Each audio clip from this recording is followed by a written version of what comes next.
Kannur Vaniyappara instant Jesus പള്ളി സെമിത്തേരിയിൽ ദുരൂഹ സാഹചര്യത്തിൽ കാണപ്പെട്ട മൃതദേഹം കോഴിക്കോട് വിലങ്ങാട് സ്വദേശി സിജോ സക്കറിയുടേതാണെന്ന സംശയത്തിന് പിന്നാലെ കേസെടുത്തു പോലീസ്. കല്ലറ തുറന്ന് പരിശോധിക്കാനാണ് പോലീസിന്റെ തീരുമാനം. നാളെ RDOയുടെ അനുമതി തേടുമെന്ന് അന്വേഷണ സംഘം അറിയിച്ചു. കല്ലറയ്ക്ക് പോലീസ് കാവൽ ഉണ്ടാകും. പോലീസ് അന്വേഷണത്തിൽ തൃപ്തിയെന്ന് പള്ളി വികാരിയും പറഞ്ഞു.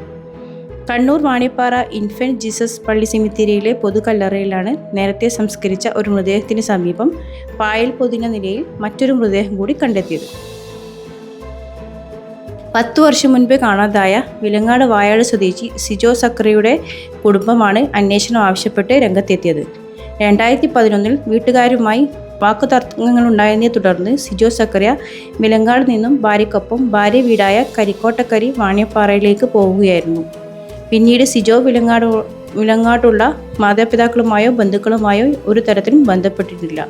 2020 സിജോയെ വാണിയപ്പാറയിലെ ഭാര്യ വീട്ടിൽ നിന്നും കാണാതായെന്ന വിവരം ബന്ധുക്കൾ യാദൃശ്ചികമായി അറിയുന്നത്. തുടർന്ന് കുറ്റ്യാടി പോലീസിൽ പരാതി നൽകിയെങ്കിലും യാതൊരു തുമ്പും ലഭിച്ചിരുന്നില്ല.